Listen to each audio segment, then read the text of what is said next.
దేవునికి స్తోత్రము. దేవుని బిడ్డలైన మీ అందరికీ నా హృదయపూర్వక నిండు వందనాలు. ఆయన అత్యున్నతమైన కృపను బట్టి బాప్తిస్మిచ్చు యోహాను జీవిత చరిత్రను సంక్షిప్త రూపంలో మనము ధ్యానిస్తూ వస్తున్నాము.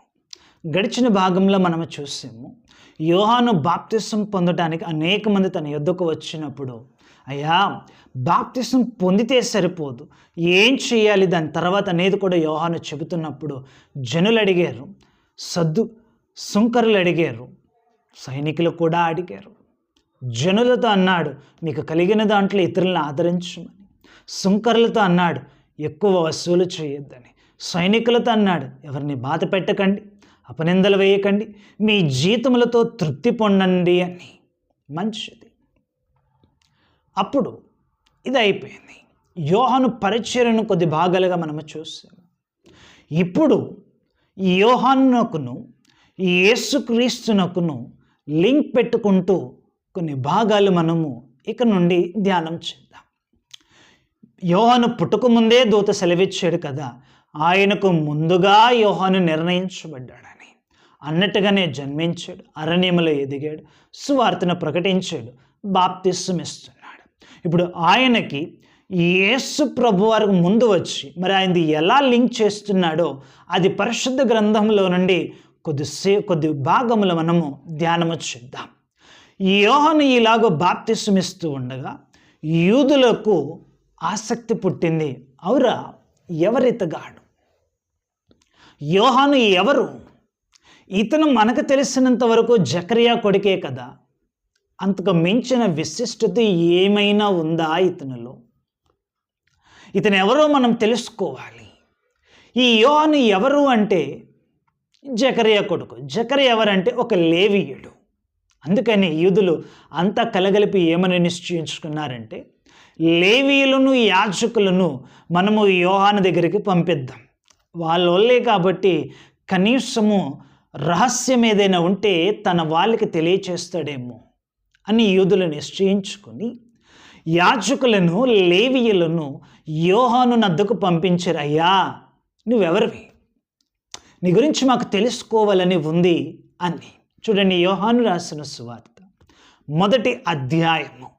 యోహాను రాసిన సువార్త వీక్షకులకు మనవి, ఈ యోహాను సువార్త మనము ధ్యానిస్తున్న యోహాను వేరు వ్యక్తులు. దయచేసి కన్ఫ్యూజ్ అవ్వద్దు. యోహాను సువార్త రాసిన వక్త వేరు, ఇప్పుడు మనము ధ్యానిస్తున్న ఈ సిరీస్లో బాప్తిసం ఇచ్చే యోహాను వేరు. ఈ యోహాను సువార్త 1వ అధ్యాయము 19వ వచనం నుండి మనము ధ్యానిస్తున్నాం. చూస్తే, నీవెవడవని అడుగుటకు యూదులు యెరూషలేము నుండి యాజకులను లేవీయులను యోహాను వద్దకు పంపినప్పుడు అతడిచ్చిన సాక్ష్యం ఇదే. అతడు అంటున్నాడు, చూడండి, అతడు ఎరుగుననక ఒప్పుకొనెను, క్రీస్తును కానని ఒప్పుకొనెను. నెంబర్ 1, నువ్వే క్రీస్తువా? నేను కాదయ్యా, నేను క్రీస్తును కాదు. చూడండి, దేవుని సేవకులు కూడా ఏదైనా గొప్ప పనులు చేస్తే, అయ్యా మీరు దేవుడండి, దేవుళ్ళలాగానే ఉన్నారండి అంటే పొంగిపోతాం. నేను దేవుడిలా అంటాడు. యోహాను సూటిగా చెప్తున్నాడు, నేను క్రీస్తును కాదు, నేను దేవుణ్ణి కాదు. రెండవదిగా మనము చూస్తే, నీవెవరివి? నీవు ఏలియావా అంటే కాదన్నాడు. నీవు ఆ ప్రవక్తవా అంటే కాదన్నాడు. మరి నువ్వెవరు? మేమెందుకు నేను నమ్మాలి? మమ్మల్ని పంపిన వారికి అంటే యూదులకు మేము జవాబు ఇయ్యాలయ్యా, నీవెవరవో కాస్త చెప్పమంటున్నప్పుడు యోహాను సింపుల్గా ఒక్కటే మాట అంటున్నాడు, అయ్యా యెషయా ప్రవక్త ఎలాగైతే ప్రవచించాడో, ప్రభువు త్రోవ సరళము చేయడి అని అరణ్యములో ఎలుగెత్తి చెప్పు ఒకని శబ్దము అని యెషయా ఎవని గురించి అయితే ప్రవచించాడో ఆ యోహాను నేను. ఏమి తనను గురించి ఎక్కువ తక్కువ ఏమి అనట్లేదు. వాక్యములో ఏముందో దాన్ని సూటిగా ఉటంకిస్తూ యోహాను అంటున్నాడు, వారిని వీరిని అంత గొప్పని ఎంత గొప్పని ఏమీ కాదు, నేనెవరిని? సింపుల్, యెషయా ద్వారా దేవుడు ఏదైతే ప్రవచింపచేశాడో అది నేను. మరి నువ్వు క్రీస్తువు కానప్పుడు, ఆ ప్రవక్తవి కానప్పుడు, ఏలియావి కానప్పుడు నువ్వెందుకు బాప్తిస్మం ఇస్తున్నావు? అసలు నువ్వు ఎవరివి అని యోహానుని అడుగుతున్నప్పుడు యోహాను తనను గురించి తను ఏమని సాక్ష్యం ఇస్తున్నాడో చూద్దామా? అతడు అంటున్నాడు కదా, 26వ వచనము చూడండి. నేను నీళ్ళలో బాప్తిస్మం ఇచ్చుచున్నాను, కానీ నా వెనుక వచ్చుచున్నవాడు మీ మధ్య ఉన్నాడు, మీరు ఆయనను ఎరుగరు. ఆయన చెప్పుల వారును విప్పుటకైనను నేను యోగ్యుడను కానని వారితో చెప్పాను. గమనించండి ప్రియ దేవుని బిడ్డలారా, నీవు క్రీస్తువా అంటే కాదన్నాడు, ఏలియావా అంటే కాదన్నాడు, ఆ ప్రవక్తవా అంటే కాదన్నాడు. తనను తను ఎలా సాక్ష్యం ఇస్తున్నాడంటే, నేను ప్రభువునకు ముందుగా పంపబడిన ఒక దూతను, ప్రభు మార్గము సరళము చేయబడడానికి ఎన్నుకొనబడిన ఒక వ్యక్తిని. నేనైతే మీకు నీళ్ళలో బాప్తిస్మం ఇస్తున్నాను. బాప్తిస్మం ఎందుకు ఇస్తున్నావని మీరు అడుగుతున్నారు, కానీ నా సమాధానం వినండి. నేను కేవలం నీళ్ళలో మీకు బాప్తిస్మం ఇస్తున్నాను. నా వెనుక వచ్చుచున్నవాడు మీ మధ్య ఉన్నాడు, ఆయన మీకు ఎరుగరు. ఆయన చెప్పుల వారును విప్పటానికి కూడా నేను యోగ్యుణ్ణి కాను. మీరు ఆలోచించండి. ఎందరో జనసమూహాలను బాప్తిస్మం ఇస్తూ దేవుని వైపుకు నడిపిస్తున్న అంతటి గొప్ప దైవజనుడైన ఈ యోహాను తనను తాను తగ్గించుకుంటూ అంటున్నాడు, ఆయన చెప్పుల వారును విప్పటానికి కూడా నేను యోగ్యుణ్ణి కాను. ఈరోజు జనులు నిన్ను అడుగుతున్నప్పుడు, ఈరోజు జనులు నిన్ను ఎంతో గొప్పగా చేస్తున్నప్పుడు, దేవునికి చెందవలసిన మహిమను నీవు దొంగిలిస్తున్నావేమో. దేవునికి మాత్రమే రావలసిన ఘనతను మానవ మాత్రమైన మనం ఎక్కడైనా దొంగిలిస్తున్నామేమో ఆయన సేవలో. ఈరోజు ప్రభు నీతో నాతో మనందరితో మాట్లాడుచున్నాడు. నిన్ను పిలిచిన వానిని మించినంతగా నీవు ఘనతను కోరుకుంటున్నావా? నిన్ను కోరుకున్న దేవుని మించినంతగా నీవు పేరు ప్రఖ్యాతిలో పొందని ఆశపడుతున్నావా? ఈరోజు యోహాను ద్వారా నీతో నాతో మనందరితో మాట్లాడుచున్నాడు.